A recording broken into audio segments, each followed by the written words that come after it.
Bonjour à tous et bienvenue dans ce 63e épisode d'Histoire de bagnole et aujourd'hui on va parler des Ferrari 125 et 166.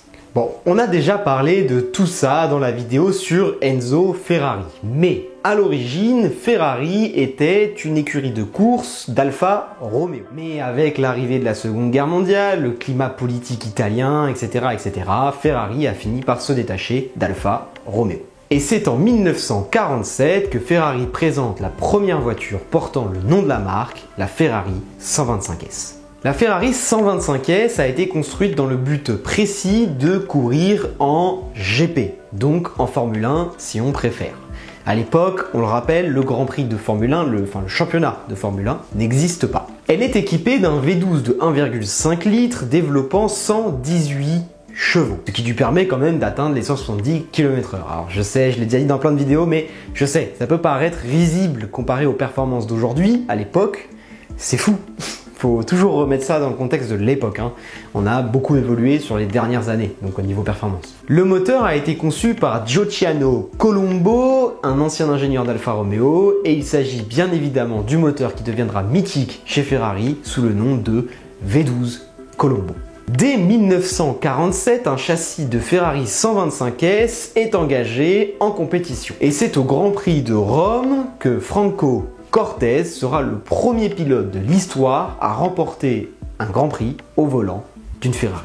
Malheureusement, pour le reste de la saison, malgré quelques victoires par-ci par-là, les Alfa Romeo resteront bien plus efficaces, ce qui est logique. Elles sont en place depuis des dizaines d'années. C'est normal que Ferrari ne puisse pas arriver comme ça et tout gagner. Voilà, c'est quand même un très bon début. Bon, en réalité, en 1947, la 125S n'est pas toute seule, puisqu'il y a un autre châssis de 125, mais avec une carrosserie différente. On l'appelle la 125C.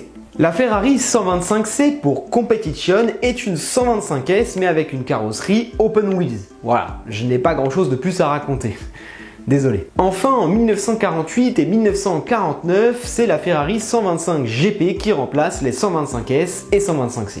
Il s'agit ici d'une 125C, en tout cas elle est plus proche d'une 125C qu'une 125S, mais il s'agit bel et bien d'une monoplace à position centrale. Ça se rapproche beaucoup plus d'un look de Formule 1, en tout cas de ce à quoi on pense quand on pense à une Formule 1. Mais il n'y a pas que la carrosserie qui change, le moteur va aussi gagner en puissance et atteindre les 230 chevaux. Malheureusement pour nous, les 125S et 125C ont été utilisés pour mettre au point les 125 GP et les voitures d'après. Ce qui fait qu'aujourd'hui, il n'existe plus aucun exemplaire d'origine de la toute première Ferrari, la 125S. Ouais, c'est un peu triste.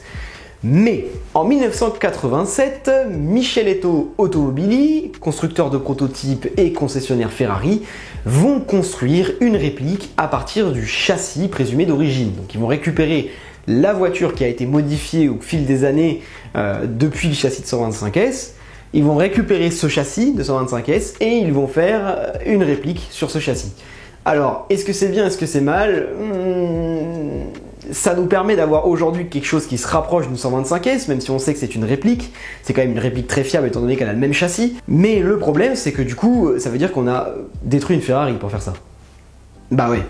Enfin, en 1949, la 125 GP s'accompagnera de sa petite sœur, la 125 F1. Elle est équipée du même V12, mais il sera réalisé. Elle atteindra ainsi les 260 chevaux et elle participera au championnat du monde de Formule 1 pendant 3 années consécutives à partir de 1950. Bon, alors on voit bien que la 125 a vraiment évolué vers ce qui nous semble être une Formule 1 par définition. Mais alors, qu'est-ce qui est devenu le concept de barquette qui était là au départ? Qu'est-ce qu'on en fait de ça? On l'abandonne, on l'oublie, terminé? Eh ben non. Dès la fin de la saison 1947, la 125S est remplacée par la 159S. La 159S, elle a été construite sur un châssis de 125S. Donc bon, voilà. Et bien évidemment, il n'y a plus de 159S à l'heure actuelle. Elles ont toutes disparu, tout était utilisé dans des reconversions, etc. Bref, il n'y en a plus. Voilà. Donc, en tout cas, elle aura une carrière très courte et c'est simplement une modification, une évolution de la 125S en réalité. Mais la cylindrée va quand même passer à 1,9 litres. Voilà. Mais dès 1948, Ferrari présente la vraie remplaçante de la 125S et donc forcément la remplaçante de la 159S, la 166S. Sur la 166S, la cylindrée passe à 2 litres. Le design est plus sympa, je trouve. Il fait moins fouillis, bref, je sais pas, je le trouve beaucoup plus joli en tout cas. Dans le même temps, Ferrari présente la 166 SC. La 166 SC, SC pour Spider Corsa, est une version open wheels de la 166S. Alors vous allez me dire, mais attends, tu étais en train de nous dire que là-bas ils étaient partis sur la Formule 1 et que du coup la 166, ça allait reprendre le concept de barquette et là hop, une open wheels. Ouais, alors, ce n'est pas une monoplace. C'est ce qui fait un peu la nuance avec les autres qui font vraiment très Formule 1, c'est qu'il y a 2 places quand même. Donc voilà, on n'est pas non plus exactement sur le même concept. Et la 166S est toujours là. Et elle, c'est une barquette pour le coup. Ensemble, la 166S et la 166SC remporteront plusieurs GP en 1948, puis ce sont les 125 GP et les F1 qui prendront la relève de la partie F1, comme je vous le disais tout à l'heure. La Ferrari 166 va alors avoir le droit à une nouvelle déclinaison, la 166 MM.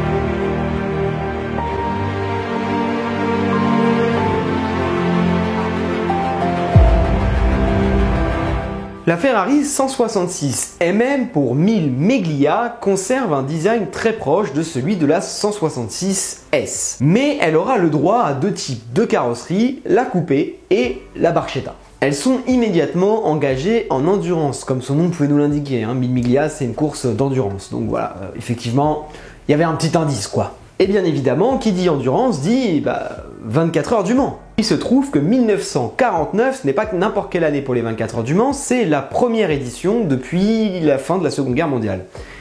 Ouais, le grand retour des 24 heures du Mans, la première participation de Ferrari avec la 166 MM, et bien évidemment la première victoire de Ferrari aux 24 heures du Mans. Voilà.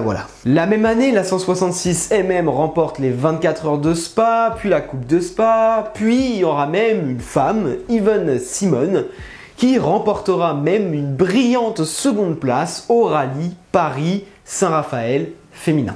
Enfin bref, vous l'avez compris, c'est une merveille. Et Ferrari va continuer d'inaugurer avec ses premières fois, puisque sur base de 166 MM, Ferrari dérivera sa première GT de route, la 166 Inter.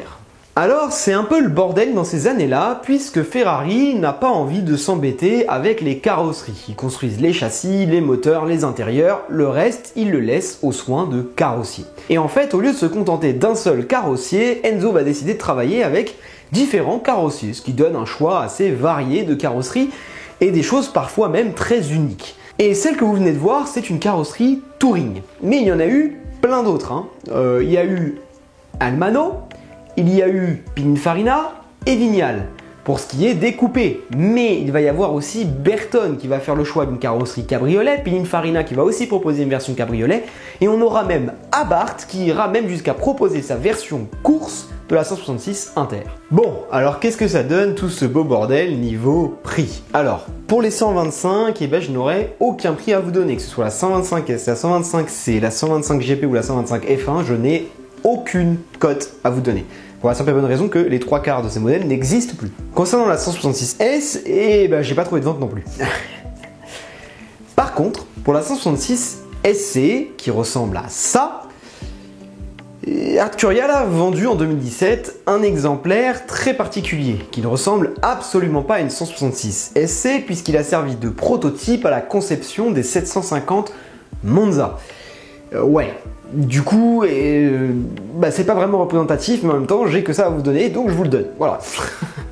Cet exemplaire s'est vendu à titre indicatif pour 2 960 400 €. Concernant la 166 RM Sotheby's a estimé un exemplaire entre 4 et 5 millions d'euros en 2023. Concernant la 166 Inter, c'est pareil, il n'y a pas des ventes dans tous les coins, mais Bonham a vendu un exemplaire en version cabriolet pour 1,2 million en 2022. Et en 2014, toujours Bonham a vendu un exemplaire coupé pour 650 000 euros. C'est une conversion, donc c'est approximatif, mais grosso modo c'est ça. Mais bon, c'était il y a 10 ans quoi. Et on sait très bien comment évoluent les marchés, donc il y a de fortes chances qu'aujourd'hui ça vale beaucoup plus. Voilà, grosso modo c'est ça.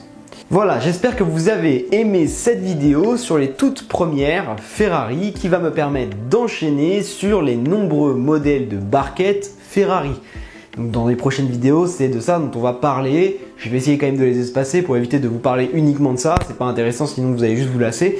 Mais voilà, vous inquiétez pas, il y a des vidéos qui vont arriver pour parler des autres barquettes qu'il y a pu y avoir chez Ferrari, les 500 mondiales, les 750 Monza, les 266S, les 250 Testarossa, etc., etc., etc. Et ben j'espère que la vidéo elle t'a plu. Si c'est le cas, n'hésite pas à t'abonner, laisser un petit pouce bleu, un petit commentaire.